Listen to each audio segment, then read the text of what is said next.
Bismillahirrahmanirrahim. Cette sourate, c'est une sourate makkiya, donc pré-égérienne. Al-Sharh, qui est, on peut dire, dans le sens d'ouverture ou l'élargissement. Allah Ta'ala dit Alam nashrah laka sadrak. Dans le sens des versets en français, n'avons-nous pas ouvert pour toi ta poitrine? Wa wada'na anka wizrak. Et ne t'avons-nous pas déchargé du fardeau? Alladhi anqada dhahrak, ce fardeau qui accablait ton dos. Wa rafa'na laka dhikrak, et on a exalté et élevé pour toi ta renommée et ton nom. Fa inna ma'al usri yusra, inna ma'al usri yusra. Certes, à côté de la difficulté est certes une facilité, à côté de la difficulté est certes une facilité. Fa idha faraghta fansab, quand tu te libères, donc lève-toi. Wa ila rabbika farghab, et à ton Seigneur aspire. Non. Donc quand Allah tabaraka wa ta'ala dit Alam nashrah laka sadrak, n'avons-nous pas ouvert pour toi ta poitrine? Ici, Allah tabaraka wa ta'ala rappelle au prophète sallallahu alayhi wa sallam le bienfait qu'il lui a élargi la poitrine et ouvert la poitrine à accepter les lois d'Allah subhanahu wa ta'ala, à accepter la révélation, à se plier aux injonctions d'Allah subhanahu wa ta'ala.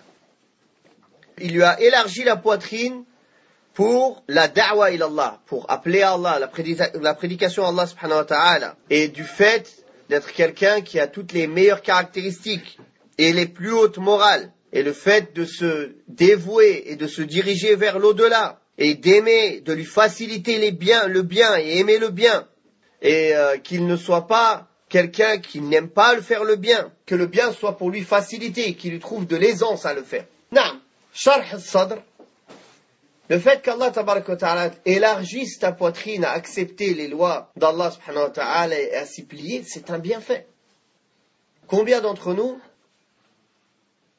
quand on fait la salat, parfois on le fait munsharihan al-sadr, la poitrine large, ouverte, c'est-à-dire on a un plaisir à la faire.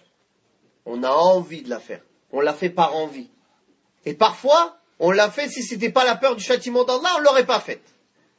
On l'a fait parce qu'on sait que c'est une obligation, et pourtant, notre nefs, il veut pas la faire. N'est-ce pas? Alors, le fait qu'Allah Ta'ala, il élargisse ta poitrine à l'adoration, à l'amour de l'au-delà, à l'amour du bien, à être objectif, à chercher la vérité, à accepter la vérité, c'est une ni'ma. C'est un bienfait énorme. Et c'est pour ça qu'Allah Ta'ala ici, il rappelle cela au prophète sallallahu alayhi wa sallam. Alam nashrah laka sadrak. Ne t'avons-nous pas élargi la poitrine, ouvert la poitrine? Et ici, alam, ici le su'al, il est venu aussi les tahqiq. Alam nashrah laka, est-ce qu'on t'a pas élargi dans le sens qad sharahna laka? Les ulama, ils disent ici, alam nashrah, en vérité, tu prends le verbe au mardi, au passé, avec qad, les tahqiq, c'est-à-dire que cette chose, elle s'est réellement faite et elle est vraiment arrivée. Dans le sens, quand Allah Ta'ala dit, est-ce que nous n'avons pas ouvert ta poitrine? Le sens réel de ça, c'est, certes, auparavant, nous t'avons déjà élargi la poitrine. On t'a élargi la poitrine à accepter les lois d'Allah subhanahu wa ta'ala et à accepter les bons comportements et à aimer le bien. Ça aussi, c'est un bienfait énorme. Le fait que la personne, elle aime le bien. Que sa poitrine, elle soit élargie, elle accepte les lois d'Allah. Al-qada al-shar'i. Wa kadhalika al-qada al-kawni. Que la personne, elle accepte aussi la destinée d'Allah, qui peut être parfois douloureuse. Et pourquoi c'est important d'avoir la poitrine élargie et ouverte pour accepter cela? N'y a-t-il pas une difficulté dans certains ordres? Il y a une mashaqqa dans les ordres d'Allah subhanahu wa ta'ala, dans la pratique de la législation islamique. Il y a un certain poids, il y a une certaine difficulté ou un certain effort à fournir, n'est-ce pas? Si la personne n'a pas la poitrine ouverte à cela, le moindre effort, il le voit plus lourd qu'une montagne. Et ça, c'était le cas des munafiqin, des hypocrites, qui n'aimaient pas. La prière, c'était la chose la plus lourde pour eux. Abu Mahdoura, avant qu'Allah lui ouvre la poitrine, justement, à l'islam, il a dit, l'adhan, c'était la chose que je détestais le plus. Et le prophète, c'est la personne que je haïssais le plus. Mais quand Allah Ta'ala lui a ouvert la poitrine, alors il a dit, après cela, l'adhan c'était la chose que j'aimais le plus, et le prophète Mohammed sallallahu alayhi wa sallam c'était la personne que j'aimais le plus. Allah Ta'ala dit dans le Coran, celui qu'Allah veut y guider, yashrah sadrahu l'islam. Il lui ouvre la poitrine à accepter l'islam. Mais celui qu'il veut égarer, il fait que sa poitrine est serrée et étroite comme s'il montait dans le ciel. Quand une personne elle monte, qu'est-ce qu'il a? Il a du mal à respirer. Sa poitrine elle est serrée, n'est-ce pas? Ouvrir la poitrine à l'acceptation de la vérité, à l'acceptation des lois d'Allah, au jugement d'Allah religieux, c'est un grand bienfait. Et aussi, alam nashrah laka sadrak, pour accepter aussi la destinée, les difficultés dans la destinée, dans la vie, la majorité des situations qui arrivent. Est-ce que tout ce qui arrive dans la vie, c'est des choses qui plaisent à l'être humain, qui le réjouissent? Non. Il y a des situations qui le réjouissent, il y a d'autres situations qui le peinent, et qui l'attristent, et qui lui sont douloureuses. Donc si Allah Ta'ala ne t'ouvre pas la poitrine à accepter la destinée, à patienter et à savoir que tu as une récompense encore plus grande auprès d'Allah Subhanahu wa Ta'ala, alors cette chose-là, elle te fait du mal. Et ça, c'est le cas du croyant. Allah il lui a ouvert la poitrine à accepter et à patienter. Et le prophète sallallahu alayhi wa sallam dans le hadith de Suhayb ibn Sinan, où le messager d'Allah sallallahu alayhi wa sallam dit, le cas du croyant il est étonnant. Car tout son cas, il ne comporte pour lui que du bien. Si un mal, il le touche, il patiente, et c'est du bien pour lui. Et quand un bien, il le touche, une chose réjouissante, elle le touche, il est reconnaissant, et c'est du bien pour lui. Barakallahu fik. Non. Ça, c'est celui à qui Allah, il a ouvert la poitrine, à accepter le qada al-shar'i ou le qada al-kawni, à accepter les lois d'Allah dans sa religion, et à accepter les lois d'Allah dans la destinée. C'est ça que Allah tabaraka wa ta'ala ici rappelle au messager d'Allah sallallahu alayhi wa sallam. Alam nashrah laka sadrak. Puis après, lui cite un deuxième bienfait. Wa wada'na anka wizrak alladhi anqadha dhahrak. Ne t'avons-nous pas déchargé du fardeau qui accablait ton dos? Quel est ce fardeau dont Allah tabaraka wa ta'ala a déchargé le prophète sallallahu alayhi wa sallam? C'est ses péchés. Allah lui a pardonné ses péchés passés et futurs. Aïcha radiallahu anha, quand elle a vu le prophète sallallahu alayhi wa sallam prier la nuit jusqu'à ce que ses pieds se gonflent et se fendillent, craquellent, elle dit au messager d'Allah, Lima tasna'u hadha wa qad ghafara Allahu ma taqaddama min dhanbika wa ma ta'akhkhar. Alors qu'Allah t'a pardonné tes péchés passés et futurs. Donc, elle savait qu'Allah lui a pardonné ses péchés passés et futurs. Comme ici Allah lui dit dans le Coran, Alladhi anqadha dhahrak. Ça, cela prouve aussi que le prophète sallallahu alayhi wa sallam est un être humain. Comme tous les prophètes, ce sont des êtres humains. Et le prophète sallallahu alayhi wa sallam lui-même a dit, tous les fils d'Adam, tous font des erreurs ou peuvent faire des péchés, mais les meilleurs des pécheurs, ce sont ceux qui se repentent. Donc, ça peut arriver aussi aux prophètes et aux messagers de faire des erreurs, mais ils sont préservés de certains péchés qui peuvent toucher à la véracité de leur message. Ils sont préservés de l'erreur dans la transmission. Ils sont préservés du mensonge. Ils sont préservés de la tromperie. Ils sont préservés des grands péchés qui viennent toucher à la moralité, comme la fornication, toutes ces choses-là. Les prophètes et les messagers sont préservés de ces péchés-là. Tout ce qui peut amener un manquement dans sa qualité de messager et dans le message qu'il pourrait transmettre ou mettre un doute sur cela, Allah les a préservés de cela pour préserver le message. Ils sont préservés de l'oubli aussi ou de la folie. Ils n'ont pas ces choses-là parce que, alhamdulillah, ils retiennent ce qu'Allah tabaraka wa ta'ala leur a donné pour le transmettre. Allah les a choisis pour cela. Mais il peut arriver qu'ils tombent dans des erreurs, alayhim salatu wassalam, car ce sont des fils d'Adam. Et c'est pour ça qu'Allah tabaraka wa ta'ala dit mais les erreurs des messagers, alayhim salatu wassalam, pour nous c'est comme si c'était rien du tout. Mais pour eux, vu leur haute place auprès d'Allah subhanahu wa ta'ala, une petite erreur, c'est quelque chose de grand. Plus ta place est grande et élevée, plus l'erreur a un poids plus lourd. Et c'est pour ça que le prophète sallallahu alayhi wa sallam a dit que personne ne dise qu'il est mieux que Yunus ibn Matta, le prophète Yunus, alayhi salatu wassalam. Pourquoi? Parce que dans le Coran, Allah nous raconte son histoire. Que quand il a désespéré de son peuple, il a fait dua contre eux, il est parti. Et la baleine, elle l'a mangé. Donc ça, c'était une erreur de sa part, alayhi salam. Mais il s'est repenti et Allah a accepté son repentir. Comme dans le Coran, quand il dit La ilaha illa ant, subhanaka inni kuntu min al-zalimin. Il n'y a nulle divinité digne d'être adorée sauf toi. Gloire et pureté à toi, j'ai été parmi les injustes. Donc il a reconnu qu'il a fait un péché. Il a fait une erreur. Mais le prophète sallallahu alayhi wa sallam a bien dit que personne ne dise qu'il est mieux que Yunus. Attention. Allah il nous a ordonné de respecter les prophètes, de leur donner une haute place. Tout en reconnaissant que ce sont des êtres humains. Wadih? Non. Donc Allah Ta'ala il dit ici Alladhi anqadha dhahrak. Celui qui a accablé ton dos. Non. Regardez, Allah Ta'ala rappelle au prophète sallallahu alayhi wa sallam, qui est le meilleur des hommes, que le peu d'erreurs que le prophète sallallahu alayhi wa sallam aurait pu commettre, et qu'Allah lui a pardonné ses péchés passés et futurs, ce peu d'erreurs-là, si Allah ne lui avait pas débarrassé, ce serait un fardeau sur son dos. C'était lourd à porter déjà. Alors nous, est-ce qu'on sent que nos péchés sont un fardeau lourd à porter sur notre dos, les frères? Si le meilleur des hommes, avec le peu d'erreurs qu'il ait pu faire, sallallahu alayhi wa sallam, et qu'Allah lui a pardonné ses péchés passés et futurs, il lui dit que c'était un fardeau qui aurait pu accabler son dos. Ça aurait été déjà lourd pour lui à porter. Alors qu'allons-nous dire de tous ceux qui sont moindres que le prophète alayhi salatu wassalam, de tous les êtres humains? Est-ce que vraiment on ressent que les péchés sont un fardeau qu'on va porter yawm al-qiyamah? C'est un fardeau dans ce monde. Tous les péchés qu'on fait sont des fardeaux qui nous alourdissent dans ce monde, qui nous rendent la tâche difficile, qui sont la cause de nos malheurs, de nos soucis, qui sont la cause de ne pas trouver le délice et le plaisir dans les ordres d'Allah, qui sont la cause de nous empêcher de trouver la douceur de la foi. Ce sont les péchés.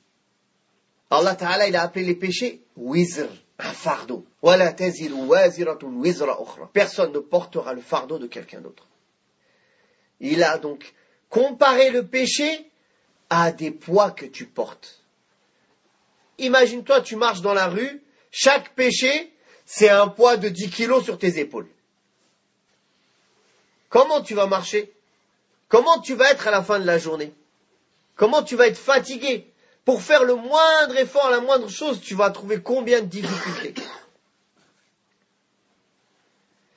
Donc, Allah Ta'ala ici nous montre que les péchés sont un poids dont il faut se débarrasser. Les péchés de l'être humain qui sont en dessous du shirk, ils sont tahta mashi'atillah. Ils sont sous la volonté d'Allah. Si Allah veut, il les pardonne. Si Allah veut, il le châtie pour cela. Mais le prophète sallallahu alayhi wa sallam, lui, il a eu cette grâce qu'Allah lui a pardonné ses péchés passés et futurs. Ça y est, c'est une certitude, sallallahu alayhi wa sallam. Mais nous, il n'y a aucune certitude. On ne sait pas. On ne sait pas déjà si on meurt sur l'islam. On ne sait pas même si on meurt sur l'islam. Le prophète sallallahu alayhi wa sallam, le hadith d'Ibn Mas'ud, il a dit que la personne fait les œuvres des gens du paradis, jusqu'à ce qu'il ne reste entre lui et le paradis qu'un empan. Ça ne veut pas dire qu'il est à un empan du paradis dans la distance, c'est-à-dire il est à un empan de la mort, il n'est pas loin de mourir. Le livre le devance, sa destinée le devance, il fait une œuvre parmi les œuvres des gens de l'enfer, il entre en enfer. Dans un hadith, il décrit cela, il détaille. Il fait les actes des gens du paradis en apparence. C'est-à-dire qu'en réalité, en apparence, c'est les actes des gens du paradis, mais en réalité, ce ne sont pas les actes des gens du paradis. Car c'est quelqu'un qui n'a pas une bonne intention. Il a une maladie dans son cœur. Cette maladie, elle l'a rattrapé avant sa mort. Elle a été la cause de l'emmener en enfer. Quelle est cette maladie? Il n'est pas sincère pour Allah. Cette maladie, qui est le fait de vouer nos actes pour autre qu'Allah subhanahu wa ta'ala, de ne pas être sincère, de ne pas chercher sincèrement le visage d'Allah subhanahu wa ta'ala dans nos œuvres, c'est la maladie la plus dangereuse, qui peut emmener la personne à ce que sa destinée elle le devance, qu'en fait cette personne-là, tout ce qu'il faisait c'était que par hypocrisie, Et en vérité, quand sa destinée le devance, il voit comment il meurt. Il meurt parmi les actes des gens de l'enfer et il y entre. C'est pour ça, barakallahu fikum. Est-ce qu'on ressent cela? Est-ce qu'on ressent que les péchés sont des fardeaux qu'on porte? Et que ce sera Yawm al-Qiyamah des fardeaux à porter devant tout le monde? Est-ce qu'on ressent qu'on est en danger? Qu'à cause de ces péchés-là, comme le prophète sallallahu alayhi wa sallam a dit que la personne elle fait des péchés jusqu'à que son cœur devienne noir et qu'il ne reconnaît plus le bien ni le blâmable.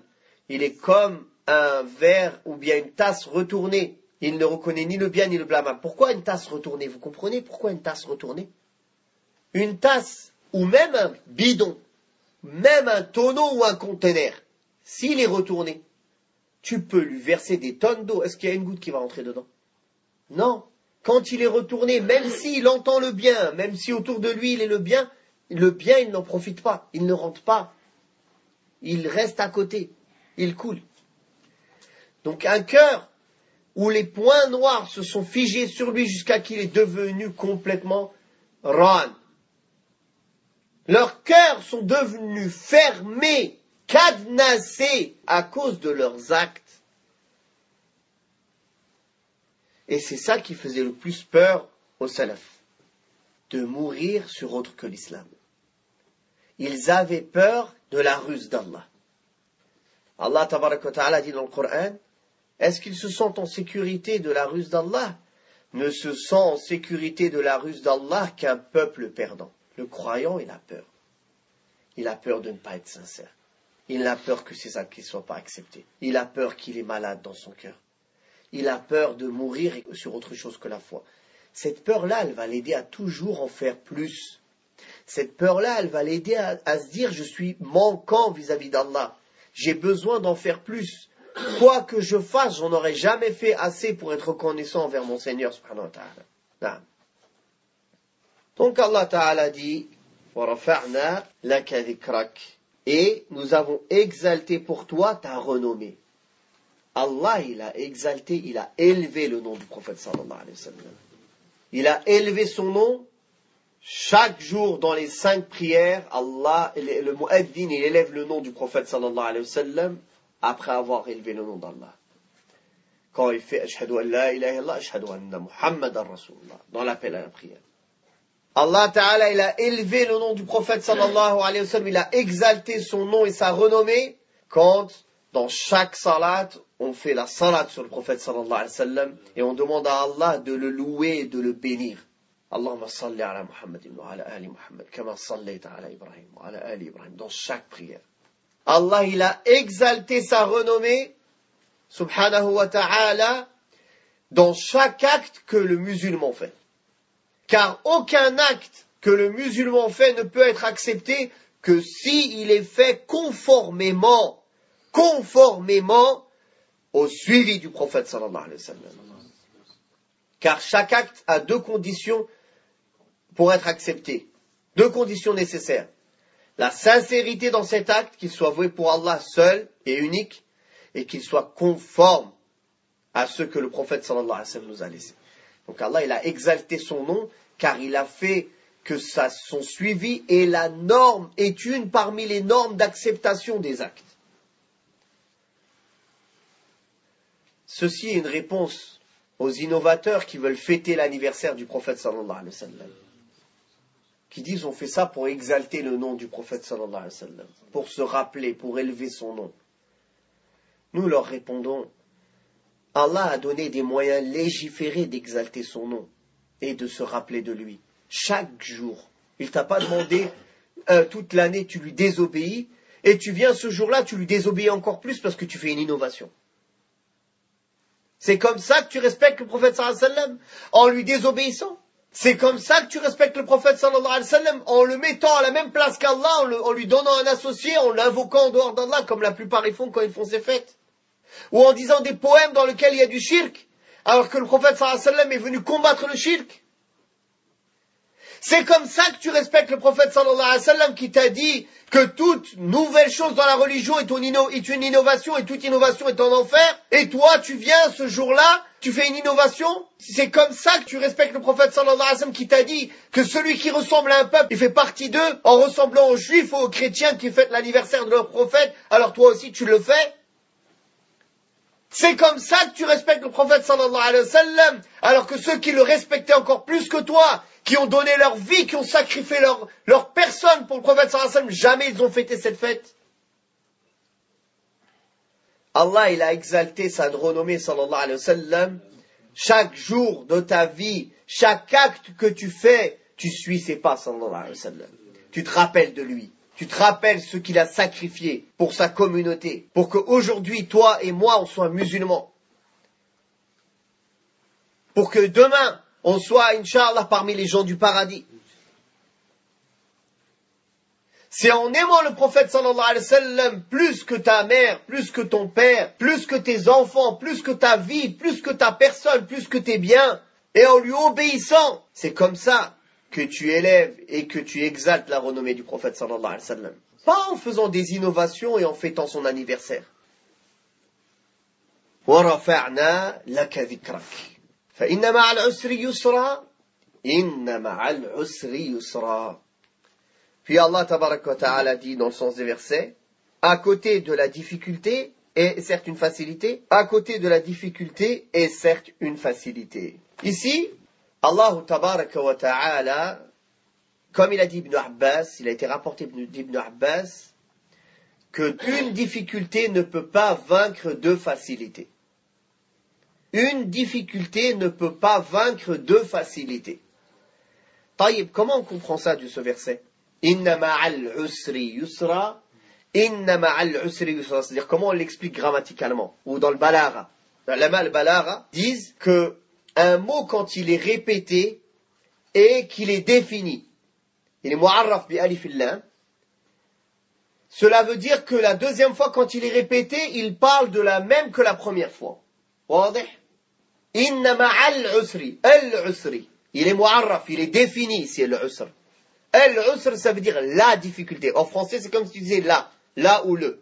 L'article défini. N'est-ce pas? Donc, quand l'article défini vient deux fois pour citer un mot, la deuxième fois, il ne fait que répéter le premier cas. C'est qu'une répétition. Mais quand un mot est cité deux fois et il est indéfini, indéterminé, alors cela veut dire que la deuxième fois, elle cite une autre fois ce mot que la première qui est citée. Wadih? C'est clair? Ghaliban. En général, c'est comme ça. Il peut y avoir des exceptions, mais en général, dans la langue arabe, c'est comme ça. Donc ici, Allah Ta'ala a dit Inna ma'al usri, certes, après ou avec la difficulté, yusra, une facilité. Une facilité, la première, ça fait une. Inna ma'al usri, yusra. Après la difficulté, il parle de la même difficulté que la première. Une facilité, ça fait une deuxième. Ça fait 1 plus 1, combien? 2. Wadih? C'est plus clair pour vous comme ça? Donc, après une difficulté, deux facilités. Et ça, que ce soit dans le qada al-shar'i ou dans le qada al-kawni. Que ce soit dans les lois législatives ou dans les lois universelles, c'est-à-dire ce qui nous touche de la destinée. Par exemple, dans les lois législatives, dans le sens, dans les lois qui régulent nos adorations ou notre vie en islam, tu verras que quand il y a une difficulté, comme il est venu dans le qa'id al-fiqhi, quand la chose elle devient difficile, alhamdoulilah, la charia elle est venue toujours ouvrir des portes. Élargir. La personne qui ne peut pas prier debout, Hakim ibn Hizam, il est venu voir le prophète sallallahu alayhi wa sallam, il lui a dit quoi? Il était touché par des hémorroïdes. Il a dit, prie debout. Si tu n'arrives pas, prie assis. Si tu n'arrives pas, sur le côté. Donc cette difficulté-là, la charia elle est venue lui donner des facilités. Le jeûneur qui est en voyage, il lui est permis de rompre et de rattraper. Le jeûneur malade, pareil. Celui qui a une maladie incurable, il nourrit pour les jours où il n'a pas jeûné. La femme qui est enceinte ou bien qui allaite, elle nourrit pour les jours où elle n'a pas jeûné, ou certains disent elle rattrape et elle nourrit al-muhim, al-khilaf, al-ma'rouf. Al-muhim, à chaque fois que dans là il y a une difficulté, Sharia est venue te donner une facilité. Ou deux facilités, ou des facilités même. Donc ça, c'est dans les lois religieuses. Maintenant, dans les lois universelles, c'est dans ce qui se passe dans la vie, dans la destinée. Quand une difficulté vient te toucher, sache que 2 facilités vont venir derrière. Ces facilités-là, elles peuvent être matérielles et palpables et visibles, comme elles peuvent être morales. Je vais vous donner un exemple. Quelqu'un est touché par la pauvreté. Puis Allah lui facilite des biens matériels. Ça, c'est une facilité palpable et physique. Mais les facilités dont Allah Ta'ala parle ici, ce n'est pas obligatoirement que des choses physiques et matérielles. Cela peut être des facilités morales, impalpables. Comme Allah, il t'ouvre des portes dans la science. Tu as des difficultés, mais Allah, il t'ouvre des portes dans la compréhension dans la science religieuse. Il t'ouvre des portes dans la patience, dans la douceur de la foi, dans la salat. C'est-à-dire que tu es pauvre, tu as des difficultés, mais tu trouves un plaisir et un repos dans la salat. Tu trouves un plaisir et un repos dans la lecture du Coran. Wallahi, ça c'est les meilleurs. C'est mieux que ce qui est matériel. Car ça, c'est la personne, elle vit déjà un paradis sur terre. La personne qui goûte à la douceur de la foi, elle vit un paradis sur terre. Certains parmi les ulama, ils expliquent le verset où Allah Ta'ala dit « Celui qui a peur de comparaître devant son Seigneur, il aura 2 paradis. » Un paradis sur terre, dans l'état dans lequel il est, le plaisir, le délice qu'il trouve dans les adorations d'Allah, dans sa solitude avec Allah, dans la salat, et le paradis réel et éternel, les délices de l'au-delà. Donc, فَإِنَّ مَعَ الْعُسْرِ يُسْرًا إِنَّ مَعَ الْعُسْرِ يُسْرًا فَإِذَا فَرَغْتَ فَانصَبْ وَإِلَى رَبِّكَ فَارْغَبْ. Quand tu te libères, donc lève-toi. Qu'est-ce que ça veut dire ça? فَإِذَا فَرَغْتَ فَانصَبْ. Quand tu es libéré d'un ordre parmi les ordres d'Allah subhanahu wa ta'ala, tu as fini d'accomplir une adoration, tu as fini d'accomplir un ordre parmi les ordres d'Allah, va pas dormir, va pas te coucher, ce n'est pas fini. Fansab, lève-toi pour un deuxième ordre. Tu passes d'un acte à un acte, d'une action à une bonne action, d'une bonne action à une bonne action, sauf si tu as un secret pour arrêter le temps. Mais le temps, il ne s'arrête pas. Et ça, subhanallah, les gens pieux, ils l'ont compris. Les prophètes, alayhim salatu wassalam, ils l'ont compris. Les sahaba, ils l'ont compris. Les ulama, ils l'ont compris. Que le temps, c'est le capital le plus cher que tu possèdes. Certains parmi les ulama, quand ils recevaient quelqu'un, ils lui parlent, qu'est-ce qu'ils faisaient? Ils taillaient toutes ces mines. Ils taillaient plein de mines, comme ça, ils disent, c'est le temps de gagner. Quand pour là, il me parle, je peux tailler les mines en même temps. Ma main, elle peut travailler. Comme ça, quand il parle, je peux écrire tout de suite. Certains, comme Ibn Aqil, il a écrit un livre de, je crois, des centaines de tomes. À l'époque, c'était avec de l'encre, avec des plumes. La feuille, ça coûtait cher. Il ne mangeait que du pain mis en miettes avec de l'eau, rapidement, comme ça, il l'avalait. Il ne mangeait pas autre chose. Il dit, pourquoi tu ne manges pas autre chose? Il dit, ça me prend trop de temps à mâcher. Mâcher, ça me prend trop de temps. Et quand je mâche, j'arrive pas à évoquer Allah. Donc le temps que je perds à manger, il est trop, c'est trop. Donc je mange du pain en miettes. Ils me le mettent en miettes, les servants, ma femme, ils se débrouillent. Moi je viens, je le mange, je pars. Certains, quand ils allaient faire leurs besoins aux toilettes, ils disaient à leurs disciples de se mettre à la porte, de lui réciter des moutounes, des textes. Il dit au moins j'écoute. Je peux pas faire l'évocation moi dans les toilettes, mais j'écoute. Au moins je peux écouter, ça me fait réviser. Même dans les toilettes. Regardez la valeur du temps. On se demande parfois comment ils ont pu avoir cette science. C'est des mères dans la science. Comment, en peu de temps, ils ont fait tout cela? Ils ont écrit des livres en voyage, ils ont écrit des livres en prison, ils ont expliqué des hadiths. Wallah, tu lis des livres, tu te demandes, ces gens, ils ont existé, ils n'ont pas existé, ça vient d'où? Wallah, c'est la réalité, c'est étonnant. C'est étonnant, la sagesse, là. C'est même pas des prophètes, ces gens-là. C'est des hommes. C'est des gens, c'est même pas des sahaba, c'est des hommes. C'est des hommes. Subhanallah.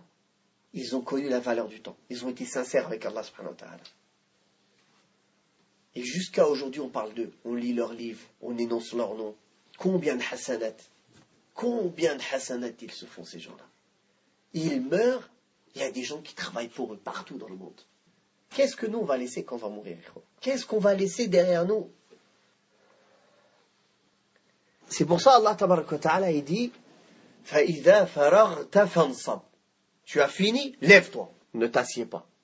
D'un acte à un acte. D'un acte à un acte. Service des parents, travail, adoration, lecture du Coran, prière, apprentissage de la science, d'un acte à un autre. Taïb. Si on dit, oui, mais comment, je peux pas être tout le temps comme ça. Je me repose pas, je prends pas l'air, je mange pas. Non. Si te reposer, faire une distraction permise en islam, c'est pour te renforcer, pour passer à un autre acte, ça rentre aussi dans cet acte. C'est comme si tu faisais un acte. Mais le repos et la distraction, ce n'est qu'une étape pour te renforcer pour l'adoration, pour te renforcer pour les actes. Ce n'est pas un but en soi. Aujourd'hui, la distraction et le repos, c'est l'objectif. Les adorations et les obligations, elles viennent à la place des distractions. C'est le contraire. Alors que normalement, quand tu finis un acte, lève-toi pour un nouvel acte. Wa ila rabbika farghab. Et aspire à ton Seigneur. C'est quoi? C'est-à-dire, attends la récompense d'Allah subhanahu wa ta'ala. Tous ces actes que tu fais, aspire en cela à la récompense d'Allah. À voir son visage subhanahu wa ta'ala. À gagner ta satisfaction subhanahu wa ta'ala. Tous ces actes que tu fais, n'oublie pas cette récompense énorme qui est le paradis éternel, qui est la satisfaction d'Allah subhanahu wa ta'ala, qui est de voir son visage subhanahu wa ta'ala, et de faire partie de ceux qu'Allah ta'ala a agréés, de faire partie de ceux dont le prophète sallallahu alayhi wa sallam a dit que Allah tabaraka wa ta'ala va leur dire qu'il est satisfait d'eux aujourd'hui. Il va leur dire, je suis satisfait de vous aujourd'hui, je ne me fâcherai plus jamais contre vous. T'imagines, tu entends cette parole? C'est ça que l'être humain il doit avoir devant ses yeux et devant lui.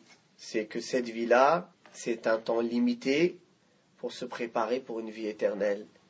Son temps, il est limité. Il doit passer d'un acte à un autre. Quand il finit un acte, il se lève pour un deuxième. Et en tout cela, il doit aspirer à Allah subhanahu wa ta'ala et à plaire à Allah subhanahu wa ta'ala et à aspirer à la récompense d'Allah subhanahu wa ta'ala. Toujours penser à cette récompense énorme qui nous attend. Regardez les gens, comment ils sont motivés pour des choses futiles de ce bas monde. Combien les gens sont prêts à faire des sacrifices énormes pour des broutilles. Ils font de ces sacrifices. Il y en a, comme ils disent, ils vendent leur âme, ils vendent leur religion, ils vendent leur paradis, ils sont prêts. Comme le prophète sallallahu alayhi wa sallam a dit, il se réveille le matin croyant, il se couche le soir mécréant. Ou le soir, il se couche croyant, le matin, il se réveille mécréant. Pourquoi? Il vend sa religion pour un bien éphémère de ce bas monde, qui ne vaut pas la valeur d'une aile de moustique. Yom al-Qiyamah, la personne, il va dire, j'ai vécu dans ce bas monde, allez, une matinée. Combien de temps t'es resté? On va dire, une matinée. Peut-être une après-midi. T'es prêt, ya Abdallah, à vendre l'éternité contre une matinée, une après-midi? نسأل الله سبحانه وتعالى أن يوفقنا جميعا لما يحب ويرضاه وصلى الله على محمد وعلى آله وصحبه وسلم والحمد لله رب العالمين.